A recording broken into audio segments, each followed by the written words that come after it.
തിരുവനന്തപുരത്ത് വീണ്ടും കെഎസ്ആർടിസി പെൻഷൻകാരൻ ആത്മഹത്യ ചെയ്തു. നേമം സ്വദേശി കരുണാകരൻ നാടാരാണ് ആത്മഹത്യ ചെയ്തത്. 2-ാം തീയതി വിഷം കഴിച്ച കരുണാകരൻ ഇന്നലെ രാത്രിയാണ് മരിച്ചത്. ജോജോ ചേരുന്ന വിശദാംശങ്ങളുമായി. ജോജോ, കടുത്ത സാമ്പത്തിക പ്രതിസന്ധിയിൽ തന്നെയായിരുന്നു കരുണാകരൻ നാടാർ. എന്തൊക്കെയാണ് ഇപ്പോൾ ലഭിക്കുന്ന വിവരങ്ങൾ? അനുഭവ്, തിരുവനന്തപുരം നേമം പോലീസ് സ്റ്റേഷന് സമീപത്ത് താമസിച്ചുകൊണ്ടിരുന്ന കരുണാകരൻ നായർ 2-ാം തീയതിയാണ് മാനസിക വിഷമത്തെ തുടർന്ന് വിഷദ്രാവകം കഴിച്ചത്. ഇന്നലെ രാത്രി വരെ ഇദ്ദേഹം തിരുവനന്തപുരം മെഡിക്കൽ കോളേജ് ആശുപത്രിയിൽ ചികിത്സയിലായിരുന്നു. രാത്രിയോടെ മരണം സംഭവിച്ചു.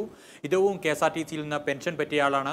KSRTCയിലെ പെൻഷൻ മുടങ്ങിയത് മൂലമുണ്ടായ മാനസിക സമ്മർദ്ദത്തെ തുടർന്നാണ് ഇദ്ദേഹവും ആത്മഹത്യയ്ക്ക് ശ്രമിച്ചത് എന്നും ആത്മഹത്യ ചെയ്തു എന്നുള്ളൊരു വിശദീകരണമാണ് ഇപ്പോൾ നമുക്ക് ലഭിക്കുന്നത്. ഏതായാലും KSRTCയിലെ പെൻഷൻ മുടങ്ങിയത് മൂലമുണ്ടാകുന്ന പ്രതിസന്ധി രൂക്ഷമായിക്കൊണ്ടിരിക്കുന്നു. സംസ്ഥാനത്തൊട്ടാകെ ഇതുവരെ ഈ സർക്കാർ അധികാരത്തിലെത്തിയ ശേഷം 15 പേരാണ് ആത്മഹത്യ ചെയ്തിരിക്കുന്നത്. കഴിഞ്ഞ സർക്കാരിൻ്റെ കാലത്ത് ഇത് 24 പെൻഷൻ കൊടുത്തു തീർക്കാനുള്ള ഊർജിതമായ ശ്രമം സർക്കാരിൻ്റെ ഭാഗത്തുനിന്ന് ഉണ്ടാകുന്നുണ്ട്. ഇന്ന് വൈകുന്നേരം 8 മണിക്ക് മുഖ്യമന്ത്രി അടിയന്തര യോഗം വിളിച്ചിരിക്കുന്നു. സർക്കാരുമായി ബന്ധപ്പെട്ടവരും KSRTC മാനേജ്മെൻറ്റുമാണ് ഈ യോഗത്തിൽ പങ്കെടുക്കുന്നത്. മുഖ്യമന്ത്രിയുടെ കോൺഫറൻസ് ഹാളിൽ മുഖ്യമന്ത്രി തന്നെ നേരിട്ട് മുൻകൈ എടുത്തുകൊണ്ടാണ് KSRTCയിലെ പെൻഷൻ പ്രതിസന്ധി പരിഹരിക്കുന്നതിനു വേണ്ടിയുള്ള ഊർജിതമായ ശ്രമങ്ങൾ ആരംഭിച്ചിരിക്കുന്നത്. 5 മാസത്തോളമായി KSRTCയിലെ പെൻഷൻകാർക്ക് പെൻഷൻ ലഭിക്കുന്നില്ല. ഇതിനെ തുടർന്ന് KSRTCയിലെ പെൻഷൻകാർ സമരത്തിൻ്റെ പാതയിലായിരുന്നു. പലരും കടുത്ത സാമ്പത്തിക പ്രതിസന്ധിയിലാണ്. മരുന്ന് പോലും വാങ്ങാൻ പണമില്ലാതെ, ഭക്ഷണം പോലും കഴിക്കാൻ പണമില്ലാതെ പല ആളുകളും ബുദ്ധിമുട്ടുന്നു. ഈ ഒരു സാഹചര്യത്തിൽ ഇന്നലെ നിയമസഭയിലടക്കം സർക്കാർ പെൻഷൻ പ്രതിസന്ധി പരിഹരിക്കുമെന്ന് വ്യക്തമാക്കിയിരുന്നു. പക്ഷേ അതേ സാഹചര്യത്തിൽ തന്നെ ജീവനക്കാർ പെൻഷൻ പറ്റിയവർ കടുത്ത പ്രതിസന്ധിയിലൂടെ കടന്നുപോയിരിക്കുന്നു. അതിൻ്റെ ഭാഗമായിട്ടാണ് ഇത്തരത്തിൽ ആത്മഹത്യകൾ കൂടി വരുന്നത്.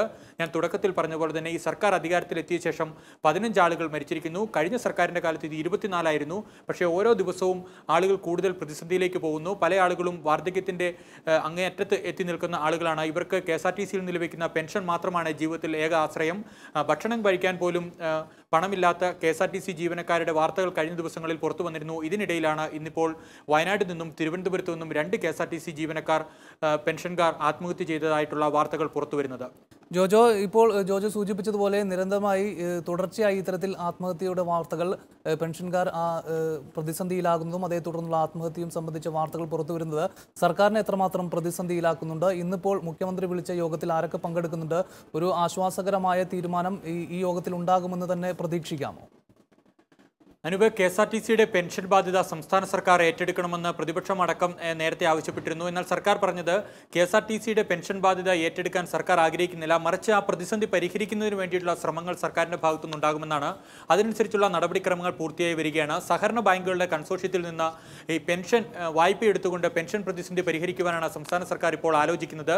നേരത്തെ തന്നെ ബാങ്കുകളുടെ കൺസോർഷ്യത്തിൽ നിന്ന് സർക്കാർ KSRTC വളരെ വലിയൊരു തുക ലോണായി എടുത്തിരുന്നു. അതുകൊണ്ട് തന്നെ ഇപ്പോൾ KSRTCക്ക് സ്വന്തം നിലയ്ക്ക് സഹകരണ ബാങ്കുകളെ സമീപിക്കാനാകില്ല. അതുകൊണ്ടാണ് സർക്കാർ കൂടി മുൻകൈ എടുത്തുകൊണ്ട് സഹകരണ ബാങ്കുകളിൽ നിന്ന് പണം സമാഹരിച്ചുകൊണ്ട് ഈ പെൻഷൻ പ്രതിസന്ധി പരിഹരിക്കുന്നതിന് വേണ്ടി ശ്രമിക്കുന്നത്. KSRTC പ്രഥമ പരിഗണന നൽകിയിരുന്നത് ശമ്പളം കൊടുക്കുന്നതിന് വേണ്ടിയിട്ടാണ്. KSRTCയിൽ ഇപ്പോൾ ശമ്പളം മുടങ്ങിയിരിക്കുന്ന ഒരു സാഹചര്യമുണ്ട്. ഇന്നലെ സർക്കാർ ഇതിനു വേണ്ടി തുക അനുവദിച്ചിരുന്നു. പക്ഷേ അതേസമയം തന്നെ 5 മാസത്തോളമായി പെൻഷൻ തുക വിതരണം ചെയ്തിട്ടില്ല. അതാണ് ഈ റിട്ടയർഡ് ചെയ്ത ജീവനക്കാരെ പ്രതിസന്ധിയിലാക്കിയിരിക്കുന്നത്. അതിൻ്റെ ഭാഗമായിട്ടാണ് ആളുകൾ കടുത്ത സമ്മർദ്ദത്തെ തുടർന്ന് ഇപ്പോൾ ആത്മഹത്യയിലേക്ക് പോയിക്കൊണ്ടിരിക്കുന്നത്. ഈ പ്രതിസന്ധി പരിഹരിക്കുന്നതിന് വേണ്ടിയുള്ള ശ്രമമാണ് ഇന്ന് മുഖ്യമന്ത്രിയുടെ ഭാഗത്തുനിന്നുണ്ടായിരിക്കുന്നത്. മുഖ്യമന്ത്രി മുൻകൈ എടുത്തുകൊണ്ട് അടിയന്തരമായൊരു യോഗം വിളിച്ചിരിക്കുന്നു. വൈകുന്നേരം 8 മണിക്ക് തിരുവനന്തപുരം സെക്രട്ടേറിയറ്റിലെ മുഖ്യമന്ത്രിയുടെ കോൺഫറൻസ് ഹാളിലാണ് യോഗം. KSRTCയിലെ മാനേജ്മെന്റ് പ്രതിനിധികളും അതുപോലെ തന്നെ സംസ്ഥാന സർക്കാരുമായി ബന്ധപ്പെട്ട ആളുകളുമാണ് ഈ യോഗത്തിൽ പങ്കെടുക്കുന്നത്. വളരെ അടുത്ത ദിവസം തന്നെ സഹകരണ ബാങ്കുകളിൽ നിന്ന് ലോൺ കരസ്ഥമാക്കിക്കൊണ്ട് പെൻഷൻ പ്രതിസന്ധി പരിഹരിക്കുന്നതിന് വേണ്ടിയുള്ള ശ്രമമാകും സർക്കാരിൻ്റെ ഭാഗത്തുനിന്നുണ്ടാകുക. ഏകദേശം 300 കോടിയോളം രൂപ സർക്കാരിനെതിരായി അടിയന്തരമായി കണ്ടെത്തേണ്ടി വരും.